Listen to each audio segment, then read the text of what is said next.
আজকে আমি আপনাদের সঙ্গে শেয়ার করব লুচি দিয়ে খাওয়ার জন্য সাদা আলুর তরকারি। সাদা আলুর তরকারি বানানোর জন্য এখানে 5 থেকে 6টা আলুকে টুকরো টুকরো করে কেটে নিয়েছি আর ধুয়ে পরিষ্কার করে নিয়ে নিয়েছি।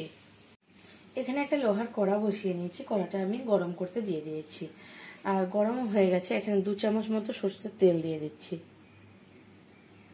আলুর তরকারিটা বানানোর জন্য।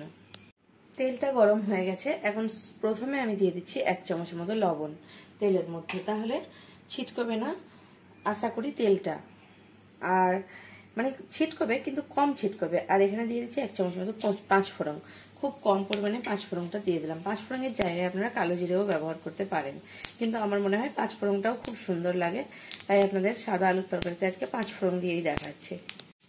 আর দিয়ে দিচ্ছি খুব সামান্য পরিমাণে হলুদ, এটা দিলে কিন্তু একদমই আর আলুটা ছিটকবে না। এবারে আমি দিয়ে দেবো যে আলুগুলো রেখেছিলাম, সেই আলুগুলো দেখুন যতটা ছিটকবার কথা তেলটা ততটা কিন্তু ঠিক করছে না, আপনাকে দেখিয়ে দিচ্ছি। এবারে আলুগুলো আমি দিয়ে দিচ্ছি।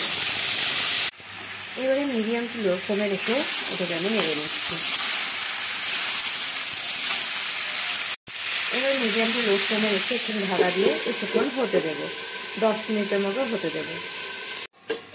10 মিনিট পরে দেখাচ্ছি আলুটা আমার একটু মানে সেদ্ধ হয়েছে আর হালকা মতো ভাজা ভাজা হয়ে চলেছে। এখন মিডিয়াম ফ্লেমে রেখে প্রথমে একই রকম আছে মিডিয়াম ফ্লেমে, প্রথমে মিডিয়াম টু লো ফ্লেমে রেখেছিলাম, 1 মিনিটের জন্য আমি মিডিয়াম টু হাই ফ্লেমে দিয়েছি একটু ভাজা ভাজা করার জন্য।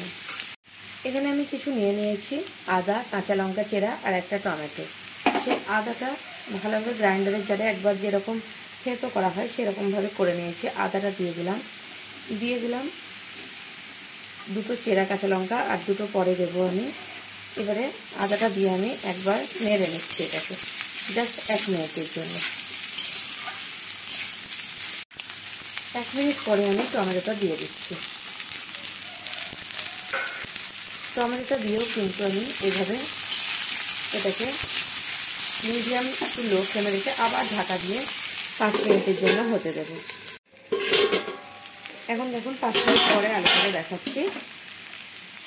আলুটা আমার মোটামুটি সেদ্ধ হয়ে গেছে। এখন আমি চেরা কাঁচা লঙ্কা আরও 2টো ছিল এটা দিয়ে দিলাম লাস্টে, তাহলে গন্ধটা খুব সুন্দর আসবে আলুর তরকারিতে লাস্টে চেরা লঙ্কা দিলে।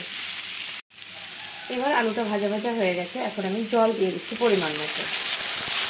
জল দেওয়ার পর মিডিয়াম ফ্লেমে রেখে মানে ফুটতে দেবো, আর অল্প একটু সামান্য চিনি অল্প একটু দিয়ে দিচ্ছি।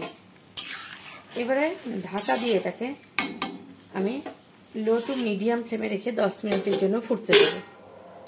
আমার 10 মিনিট হয়ে গেছে, আলুর তরকারিটা কিন্তু আমার রেডি হয়ে গেছে।